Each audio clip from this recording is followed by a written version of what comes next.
Welcome to another episode of All Things Autism and More. With me is Claire and Irene, and we're here to just chat about all things autism. And today in particular, we want to talk about sensory processing challenges.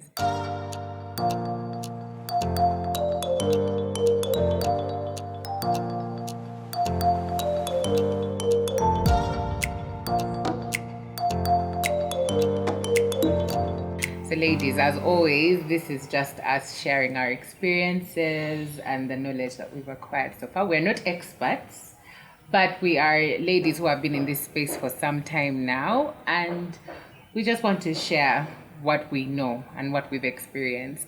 So ladies, sensory processing challenges. Yeah, sensory processing challenges. It sounds like a big word. It So we sounds need like to a break big it down, I word, think, yeah. for people for somebody out there who's tuning in and wondering what is sensory processing. It is what the medical fraternity and professionals working with children, not just necessarily with autism, but with special needs and other challenges, will define it as. So there are some behaviors and characteristics that you'll see the children exhibiting. A lot of it is a result of their sensory processing. Sensory, what do we mean? It's our senses. Yeah, our senses. Yes, our senses. The body has many senses. Traditionally, we're taught about About five senses. five yeah? senses, but there are many more.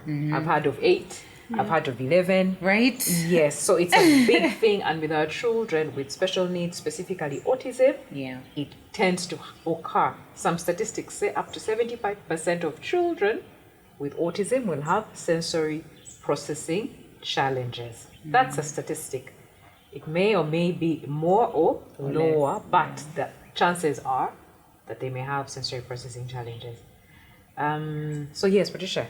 Yeah, so the little knowledge that I have about sensory processing challenges, I mean, to really simplify it, we just go back to the basics of what the 5 senses that we know, the basic ones, which is touch, smell, hearing, taste, and what's the last vision. one? And Vision. sight, Sight, yes. yeah. So if you've noticed, for most of the people who are affected by autism, our special people usually have challenges with one or the other. I think the best way we can really explain it is by giving you maybe some examples. So for instance, I was reading about visual sensory challenges, and I discovered that one of the things that we usually suffer with is eye contact. So most of the people who are on the spectrum suffer from, not from, but with the ability to maintain eye contact with somebody. And I liked what I read because it gave me a different perspective. So basically what they were saying was, the reason why so this was somebody on the spectrum who was sharing their experience. Okay. And what they said was, if you want me to keep, maintain eye contact with you, then maybe allow me not to listen to what you're saying. Because once I look into your eyes, I'm going to look at the bridge of your nose, I'm going to look at the curve of your lips, I'm going to look at your eyebrows. It's so distracting for some of them to actually look at the face of the person that they're speaking to. So they'd rather look at like maybe a piece of clothing or another object on the side so they can listen to what you're saying, which I thought was really funny and different, but also it humanized the experience for me. I was able to understand, okay, so when I keep saying, keep looking at me, look at my eyes, it's not that the child or the person is not willing, but it might be something to do with their visual Their sensory processing. Thank you, basically, that's sensory processing. Yes, of that. Yes. Yeah. Another example I came across was a lady who experiences, and I'm so grateful that there are people out there on the spectrum who are able to share their experiences with us so we can understand these things better. So the lady said that she had issues with seeing things as particular objects. So the way she sees the world is patterns that are in constant circulation. And she said the best way to explain that was the fact that it affected her visual experience affected the way she moved. So her mobility was affected by her visual experience. So because she saw the world in constant patterns, I think even the path that she's supposed to move in keeps moving. So her body moves in a manner that's not so she keeps so she's like wavy. So to the person outside, you're like, what's going on with this person? Why aren't they moving in a proper direction? But it's because of her visual experience, you know. And I thought that was really interesting. Do you guys know about any challenges? Maybe that explains those repetitive motions. Yes. Could be, yeah.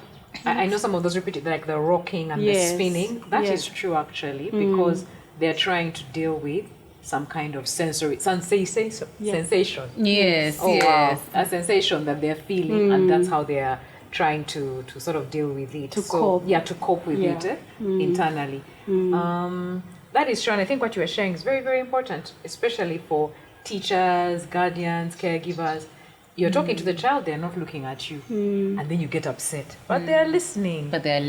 So we always think that the listening has to be eye contact. It's not bad for them to develop eye contact, but it's not something we must always enforce. That look at me, look what because they're listening, and they're listening as they're doing something. It's helping them focus on your voice. And to be fair, even as a neurotypical person, how many times do you actually maintain eye contact with someone? And I really now, because the alert is switched on, I find myself looking at both of you in the eye. But it's something you have to learn. So I think sometimes we also expect too much from them. Once we know that.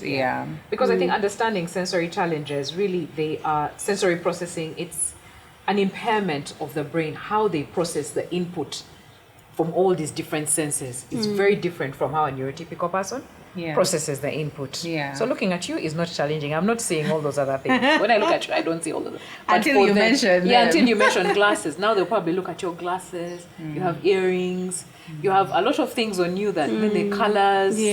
So they're processing all that. They're not going to listen to what you're processing. And I think another thing that, just to build on what you're saying about seeing they're processing so many things, that helps us introduce the idea of the auditory, the hearing challenges. That's something I think we know quite well. There's an exercise I like to do with people where I tell them to just close their eyes, and then I create chaos,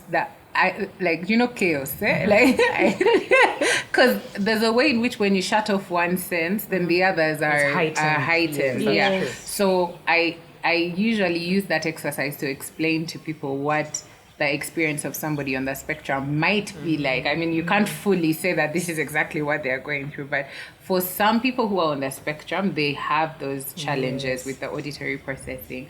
And I was sharing with the ladies recently when I was in town, and I'm a neurotypical person, I think.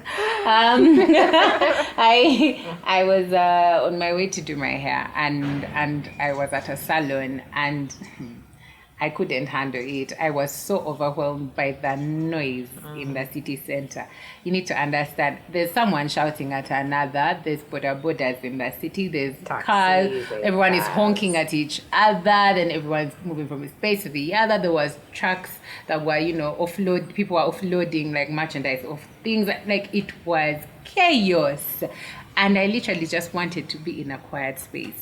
I could not handle it. And I immediately thought about, people who are on the spectrum, or my child going to the supermarket, or going to church, or being at a sports event. You were talking about. I recall we went for sports day when he was still in nursery school. And the longest we lasted there was just 2 minutes. Wow. Because there was those speakers and all, so he just started screaming and holding his ears. So that explains. And that's the typical thing they'll do, a lot of them. So that's a sensory overload. We see them, they hold their ears and maybe they'll rock. So they're trying to numb out, to tune out that noise. It's a lot. And it might even be in a set like this, there's only just a few of us, but they'll hear everything, the wind, maybe there's a dog barking, maybe the light overhead hums, even a pin drop. So they'll hear everything now. That's just too much for them to process. So it might be too loud. Or some children will want to put the radio at a particular volume. Who was talking about that? Somebody was talking about where the child will go and put the TV at a certain particular number. That's the volume they can stand. What is interesting though is that for them when they're talking, if they are verbalizing, they are loud. Yes. But they don't want anybody else to be or anything else to be loud. It has to be at a Yes. certain frequency, at a certain whatever. So that's a sensory challenge. So they will act out of turn. That's why we're calling them sensory processing challenges. It creates behavior that's not typical. Yes. Yeah. Because they're trying to deal with this onslaught, let us call it, of sensory input that they can't handle and they don't know what to do with, or even sometimes how to communicate it to whoever's around, that either quiet down or it's too loud. So when there are many children, there are crowds, they can't process it. Somebody was telling me of a lady who said that when she was a child, she didn't like going to the playground with her parents because the many people would feel like they are, it's like a rush on you. Yes. And that would challenge her and she would cry and act out, and some would become aggressive, they pinch, they bite because it's like somebody's actually, they're growing, it's uncomfortable. It's And an you know what I'm uncomfortable space. thinking of? I'm thinking, imagine now, because of our ignorance, Yes, you think this child is stubborn, yes, then you end up beating them. correct. And Yeah, you're it just aggravates making you it because worse. you're now Yeah. thinking, as in, we've just arrived Yeah. at the sports day. Yeah. We are here, we haven't even been here 2 minutes. Yes. And you're already, so as Acting a up, parent, you're yes. getting frustrated. You're Yeah. like, what's going on? But yeah, it can be a lot for them. I think my experience was also construction sites. Yes. That drilling sound and even when the construction site is like two houses over, Yes. or somehow they just have that, like you said, heightened senses. Like it's a lot for them. They're able to hear stuff that you ordinarily wouldn't even hear. You can process it out, they can't filter it can't. out. Yes. So it's all coming at them at the same time. All the noises we filter out, Yeah. they can't filter, so it's challenging for them in that way. They actually say, imagine a loud bang. Eh? You hearing a loud bang. Yeah. For them, that is how it is. Eh? For everything that is happening around. So if you put yourself in their shoes, then maybe you would be able to relate. So that loud bang, that is what they are hearing. They are hearing the tree, they are hearing that bird, and all that is coming into at the them same at the time, same yes. time. Then you're trying to talk and give an instruction. Yes. Go and do this or sit down. They can't because now what do I do? Yes. Where do I? Yeah. And now what do you do in that scenario? was what I was I going to know, ask. and that's fair. And that's a Yeah. fair question. I think maybe we are not yet there, but for I know in the developed world and countries who have advanced in their autism handling, let me call it treatment, although it's not a disease, but they're called treatments. One of the things they do is for the noise especially is you get noise cancelling headphones. Yes. So they continuously have to, and that is very helpful. A child will sit still because they're able to filter out. It's an Yes. artificial, but it helps. As they get older, they learn to cope, but initially in the earlier years, they need that noise cancelling. So buying them those headphones. So I think if you've traveled, you'll see them with their headphones. Or if you look even online, they're there. Yeah. So there's nothing on them, but it's just sitting there. It's cancelling out And it everything keeps them else. calm. It keeps them very, very calm because now all of a sudden their world is silent. It's organized. There's no noise and chaos like you described, right? Of Yeah. being downtown. It's not in their head. Yeah. And that's a very important aspect that would help these children, Yes. especially in the school settings. Oh, So yes. that now makes sense. Yes. Now I'm relating it with our the therapy. You remember in our last episode where Yes. we talked about the distraction-free environment. Yes. Yes, Yes. So with once you shut that out, then you're able to get the child's attention. Yeah. That's it. Yeah. And now imagine you're there, you're running after the child. There is noise here. You're also adding on to the noise. It's just chaos. Chaos, because the teacher is talking, then the other Yes. kids are talking and whispering. You know how kids are in the classroom. People Yeah. are tapping a pen, somebody's tapping their Yes. foot, somebody's doing whatever or pulling hair. All that they are processing, it's coming at them, whereas you can't. And even as neurotypicals, we feel it. For me, I know that in office environments, I struggled. Not I wouldn't say I'm not on a spectrum. I know I'm not. But noise for me is one thing, so I can really understand that thing about noise. everybody's talking in the office. Somebody's on their phone. Somebody's playing music. It's just too much. And in our Kampala, which is loud, if your office is near a roadside, yes, you hear everything. So for me, office environments where somebody's making tea, or if you sit near, the people have all kinds of things, and you're processing it. So I would always put an earphone in and do my work. It seems like you're not concentrating, but for me, it helped me do as an accountant back then to do and concentrate on those worksheets and spreadsheets, because if I'm hearing everybody, I'm not going to be productive that day. So I can understand. Enough. It interrupts your workflow. Yes, my process flow. So for them, imagine how bad it is. They don't even know what can I do. But there's noise cancelling for the auditory is very, very important. I think I want to build on, there's an example you gave about the lady who had issues in the playground. And it kind of brought out the idea of the touch sense as well. And it reminded me of, you know how some kids can't deal with wearing like clothes that certain have clothes, that have a certain material, and that's also a sensory process, right? And I'm here thinking about noise cancelling headphones, cotton only shirts, maybe glasses for someone who has some visual impairment issues. And I'm just thinking about all these things for a parent to consider for their child. And I know that the first thing is banag. How many things does someone have to the costing that they have to incur for their child? Every child varies. Yes, that's true.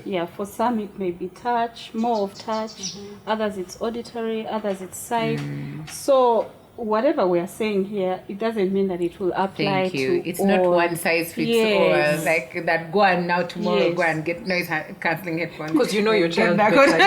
So for you, what is it that your child struggles with? Thank you, that's what I wanted to bring out. What is their challenge and how can I address it? Because as you had said, there can be about 8 to 11 senses. We probably won't mention all of them. But the idea is that we all have senses, and you know, they are an underlying factor in some of the challenges that our children, face stuff.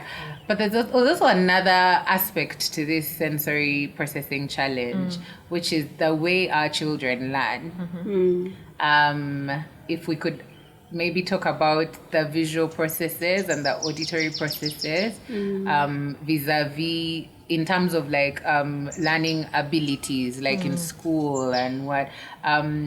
I know that this is not the time to talk about education, but I just wanted, especially as a special needs educator, like what are your thoughts in that direction? It's everything, because all the sensory bits have an impact. Think about an education environment. What does it require? The child has to sit at a desk. The child has to listen to the teacher. The child has to follow instructions. So first of all, we are sitting still. That's the whole body, that's all our senses. We're calming them down enough to sit.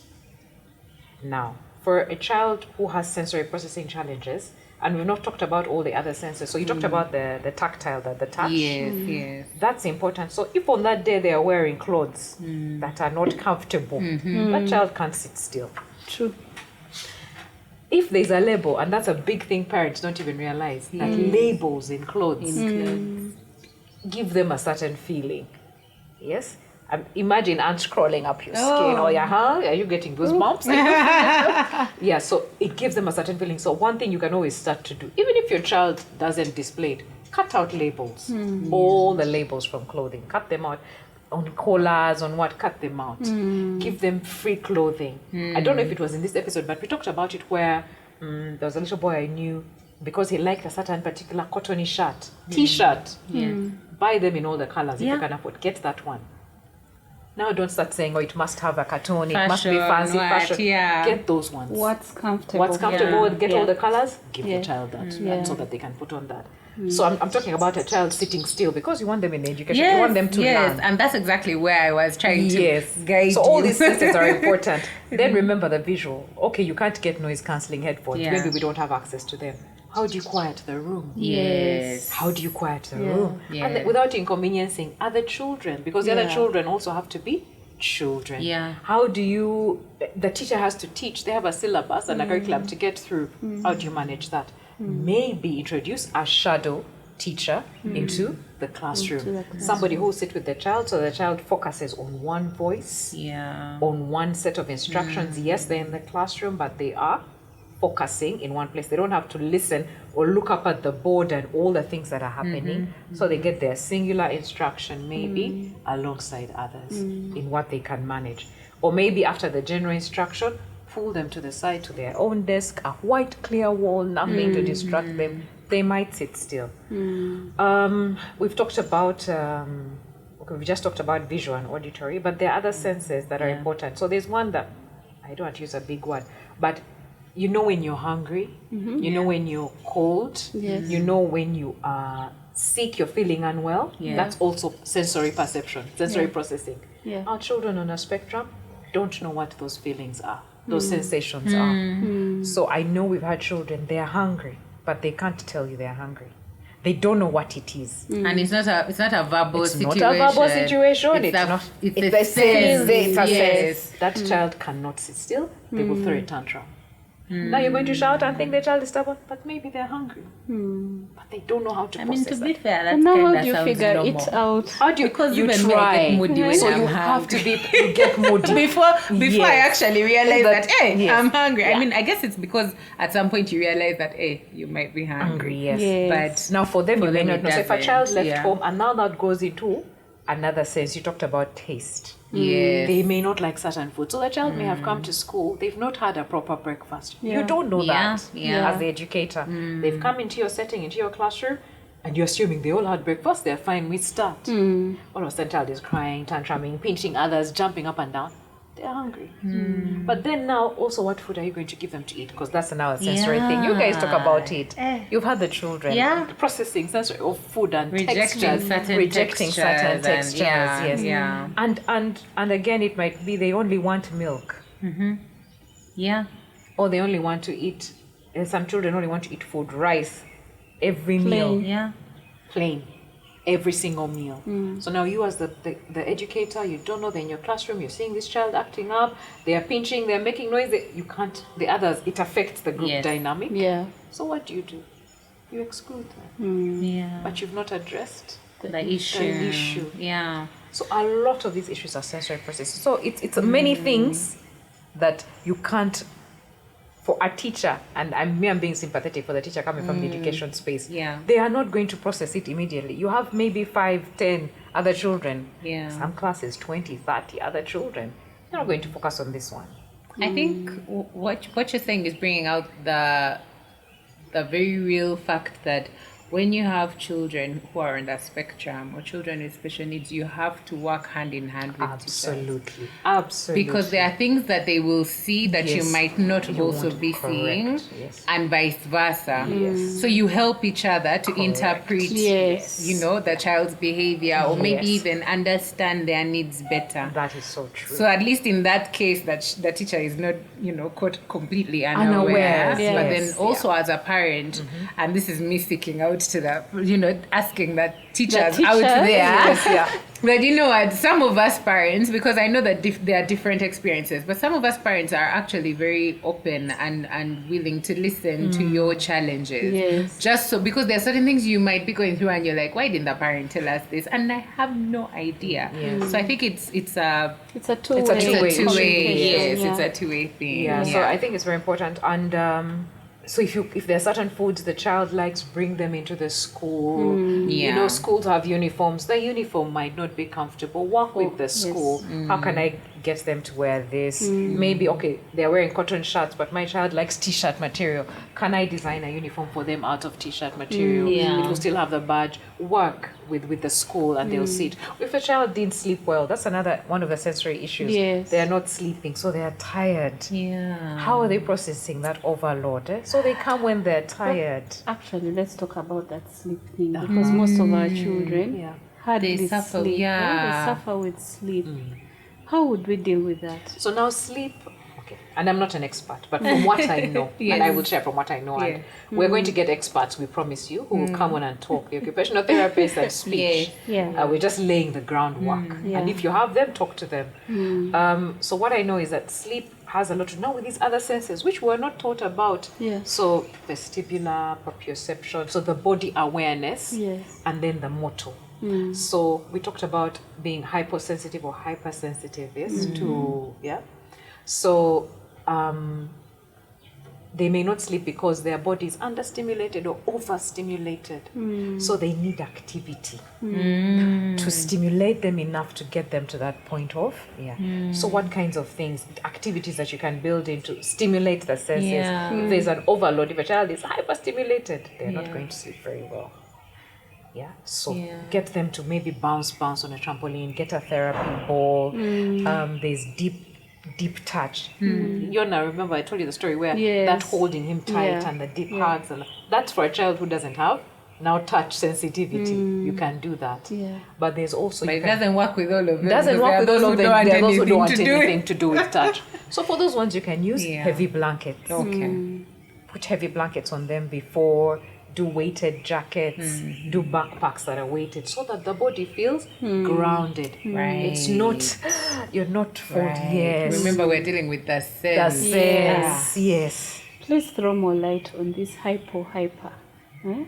Okay, so there are terms that they use that are, if you read online, and they won't necessarily use it, but there's hyposensitivity and hypersensitivity, and I hope I will get it right. But so to each sense, you can be hypersensitive or hypo. So hypersensitive means you are quite sensitive to it. So if it's visual, it's too much. You are very sensitive to that. If it's visual and you're hypo, you're undersensitive. So you're not very stimulated by that. So let's give an example of the sound. We talked about the auditory. So those who are hypersensitive may not necessarily be affected, but the hypersensitive, those are the ones who hear everything extremely, and it's painful, it's sharp, they can't operate, it's debilitating almost. So how do they react? And they respond, so behavior, so they will be reactive, so they might become aggressive. Or cry or tantrum or try to run away and hide.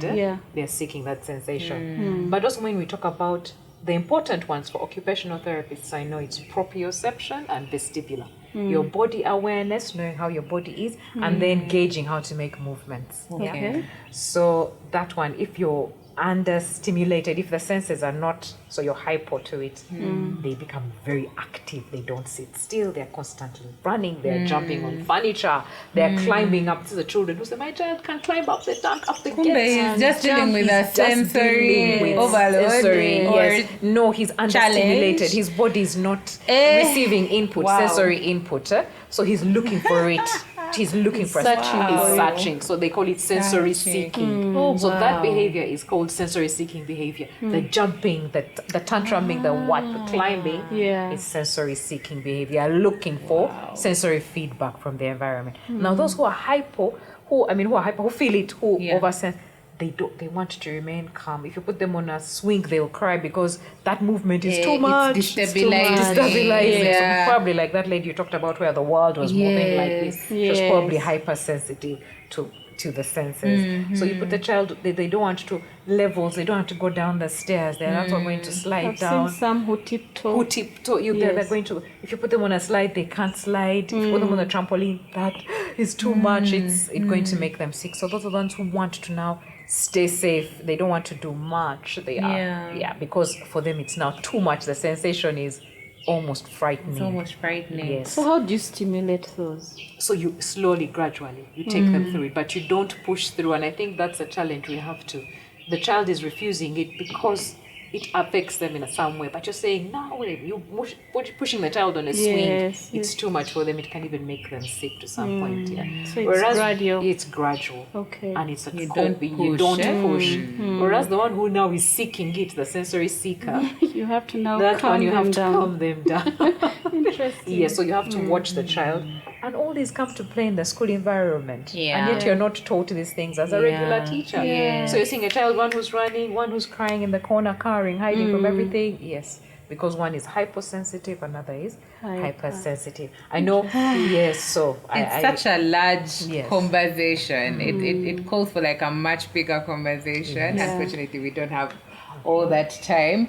But thank you, because I think I mean, I didn't know some of these I things know. until just I now. know. So I really want to thank you, Claire, for that. And I just want to remind everybody at home, we're not experts. Yeah. We just want to share as much as we can. So we hope that today, more than anything, at least for me, it has reminded me of the humanness of our children. Yes. Because all of that just felt like a survival situation, you know. Yes. Every You're behavior not is feeling, so you're communicating. seeking to feel. Yes. Yeah. You're feeling too much, so you want to regulate, and you know. Yes. So all of that is such a human experience, because I mean, we react that way in other ways. That's right, yeah. But this is like on the most basic level, which is our senses. So I hope that for everybody who's watching and those who are not prior to this, I hope that you now empathize, with people who are on the spectrum, and because there's also adults who are on the spectrum that have to exist amongst us, and that the bar is set so high for them to behave in a typical manner. But when your body was created in such a way that you constantly have to go through these challenges, I'm hoping that this information can give us some grace to extend towards people who are on the spectrum, children who are on the spectrum. When parents have their children going through tantrums or expressing any of this, maybe you can now understand why we don't say that the child has is misbehaving or anything, but they are going through a challenge. So thank you so much for joining us today. And don't forget to subscribe, to like, and hit the notification button as always. Thank you so much, ladies. This was really, Thank really you. nice. And see you next time.